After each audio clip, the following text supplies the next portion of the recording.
Hello guys, may gagawin naman tayo panibagong video. Cylindrical machine guys. Nalaglag yung bushing niya habang ginagamit. Bigla na lang nalaglag ang kanyang bushing. Kaya tumunog. Tinigil ng operator. Kaya gagawin natin guys ay re-remedyo natin para may balik sa dati guys.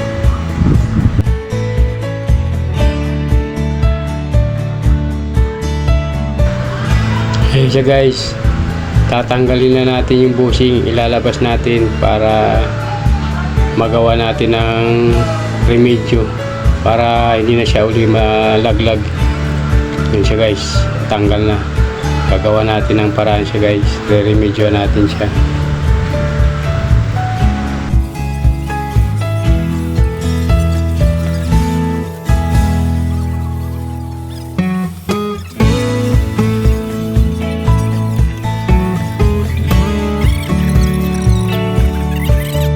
Ayan siya guys, naipasok na natin yung bushing. Nalagyan na natin ng pandikit sa loob. Ginatla natin yung bushing guys para hindi na siya malaglag. Ayan siya guys, kinakabit na natin, binabalik na natin yung mga kinalas natin kanina guys. Kaya panoorin nyo kung paano natin nagawa at iti-try out ng operator kung okay ang gawa natin guys.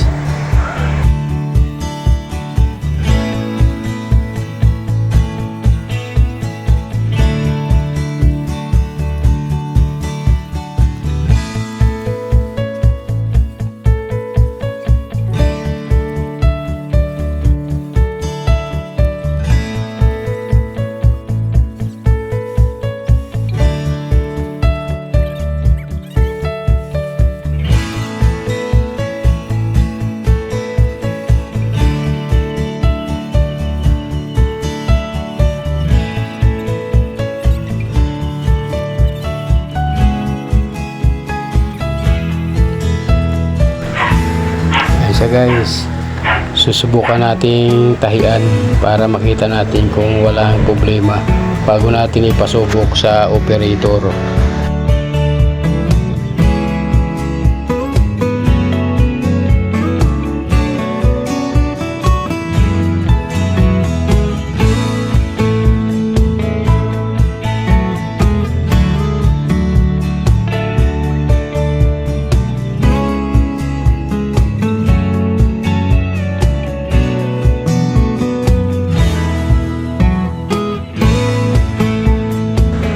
Siya guys, susulutan muna natin, natanggal yung sulot bago natin subukan tahian.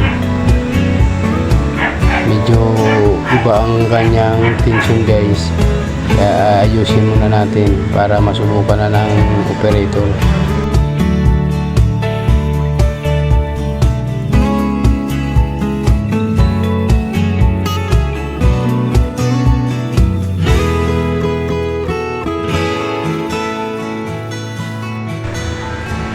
Ayan na guys, tinitesting na ng operator.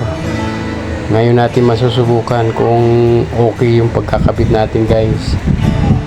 Makita natin yan pag niratrat ng operator kung wala nang tunog, kung okay na ang pasada niya guys. Huwag niyong kalimutan mag-subscribe sa aking channel, mag-share, like, comment para lagi kayong updated sa aking bagong video.